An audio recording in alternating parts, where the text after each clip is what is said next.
O Caminho a Cristo, capítulo 4. Abra o coração a Deus. O que encobre as suas transgressões nunca prosperará, mas o que as confessa e deixa alcançará misericórdia. Provérbios 28:13. As condições para obter misericórdia de Deus são simples, justas e razoáveis. O Senhor não requer de nós atos penosos a fim de que alcancemos o perdão dos pecados. Não precisamos empreender longas e cansativas peregrinações, nem praticar duras penitências, a fim de recomendar nossa alma ao Deus do céu ou expiar nossas transgressões. Mas o que confessa os seus pecados e os deixa, alcançará misericórdia.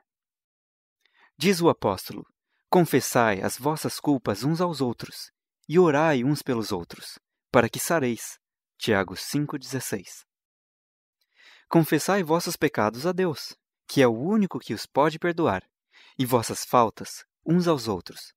Se ofendestes a vosso amigo ou vizinho, deveis reconhecer vossa culpa, e é seu dever perdoar-vos plenamente. Deveis buscar, então, o perdão de Deus, porque o irmão a quem feristes é propriedade de Deus, e ofendendo-o, pecastes contra seu Criador e Redentor. O caso será levado perante o único mediador verdadeiro, nosso grande sumo sacerdote, que, como nós, em tudo foi tentado, mas sem pecado, e que se compadece das nossas fraquezas, sendo apto para purificar-nos de toda a mancha de iniquidade. Os que não humilharam ainda a alma perante Deus, reconhecendo sua culpa, não cumpriram ainda a primeira condição de aceitabilidade. Se não experimentamos ainda aquele arrependimento do qual não há arrepender-se, e não confessamos os nossos pecados com verdadeira humilhação de alma e contrição de espírito, aborrecendo nossa iniquidade, nunca procuramos verdadeiramente o perdão dos pecados. E se nunca buscamos a paz de Deus, nunca a encontramos.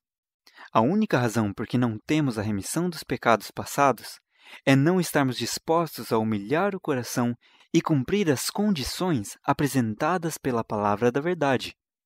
Acerca deste assunto, são-nos dadas explícitas instruções. A confissão de pecados, quer pública, quer privada, deve ser de coração, expressa francamente. Não deve ser obtida do pecador à força de insistência. Não deve ser feita de maneira negligente ou folgazã, nem extorquida dos que não reconhecem o abominável caráter do pecado. A confissão que é o desafogo do íntimo da alma achará o caminho ao Deus de infinita piedade. Diz o salmista: perto está o Senhor dos que têm o coração quebrantado, e salva os contritos de espírito. Salmos 34:18.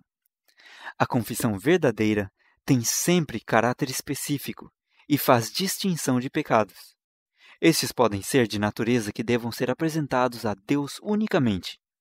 Podem ser faltas que devam ser confessadas a pessoas que por elas foram ofendidas. Ou podem ser de caráter público, devendo então ser confessadas com a mesma publicidade. Toda confissão, porém, deve ser definida e sem rodeios, reconhecendo justamente os pecados dos quais sois culpados. Nos dias de Samuel, os israelitas apartaram-se de Deus.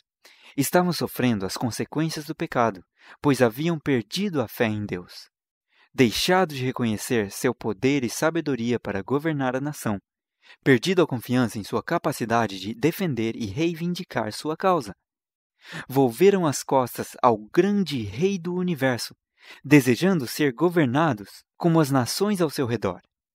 Para encontrar paz, fizeram esta definida confissão: a todos os nossos pecados temos acrescentado este mal, de pedir para nós um rei. 1 Samuel 12:19.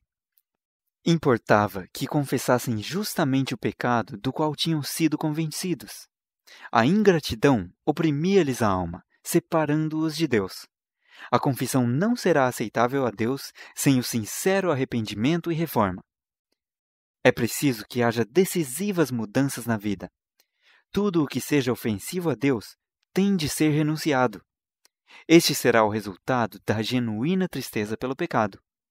A obra que nos cumpre fazer de nossa parte é-nos apresentada claramente.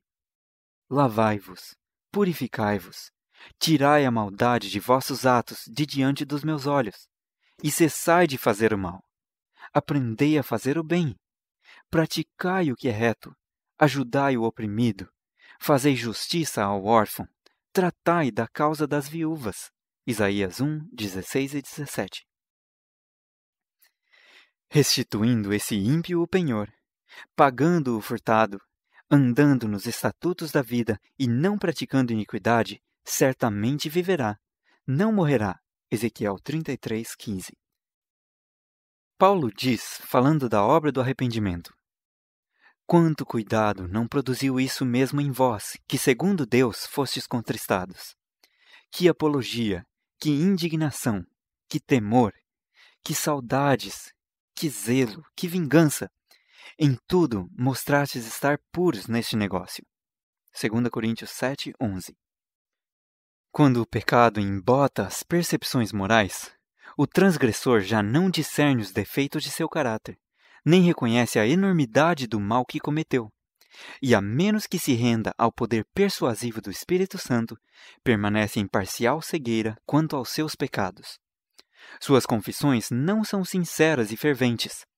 A cada reconhecimento de seu pecado, acrescenta uma desculpa em justificação de seu procedimento, declarando que se não fossem certas circunstâncias, não teria praticado este ou aquele ato pelo qual está sendo reprovado. Depois de haverem Adão e Eva comido do fruto proibido, ficaram cheios de um sentimento de vergonha e terror. A princípio, seu único pensamento era como desculpar seu pecado e escapar à temida sentença de morte. Quando o Senhor os interrogou acerca de seu pecado, Adão respondeu, lançando a culpa em parte sobre Deus e em parte sobre a companheira. A mulher que me deste por companheira, ela me deu da árvore e eu comi. A mulher lançou a culpa sobre a serpente, dizendo, a serpente me enganou e eu comi. Gênesis 3, 12 e 13. Por que fizeste a serpente? Por que lhe permitiste entrar no jardim? Estas eram as perguntas que transpareciam das palavras com que procurava desculpar seu pecado, lançando assim sobre Deus a responsabilidade de sua queda. O espírito de justificação própria originou-se no pai da mentira e tem sido manifestado por todos os filhos e filhas de Adão. Confissões desta ordem não são inspiradas pelo Espírito Divino e não são aceitáveis a Deus. O arrependimento verdadeiro levará o homem a suportar ele mesmo sua culpa e reconhecê-la sem engano nem hipocrisia. Como o pobre publicano, que nem ao menos os olhos ousava erguer ao céu, clamará: ó Deus, tem misericórdia de mim, pecador. E os que reconhecerem sua culpa serão justificados, porque Jesus apresenta seu sangue em favor da alma arrependida. Os exemplos que a palavra de Deus nos apresenta, de genuíno arrependimento e humilhação, revelam o espírito de confissão em que não há escusa do pecado, nem tentativa de justificação própria. Paulo não procurava desculpar-se. Pintava seus pecados nas cores mais negras, não procurando atenuar sua culpa. Diz ele, encerrei muitos dos santos nas prisões, e quando os matavam, eu dava o meu voto contra eles, e castigando-os muitas vezes por todas as sinagogas, os obriguei a blasfemar, e enfurecido demasiadamente contra eles, até nas cidades estranhas os persegui. Atos 26, 10 e 11. Não hesita em declarar que Jesus Cristo veio ao mundo para salvar os pecadores, dos quais eu sou o principal. 1 Timóteo 1,15.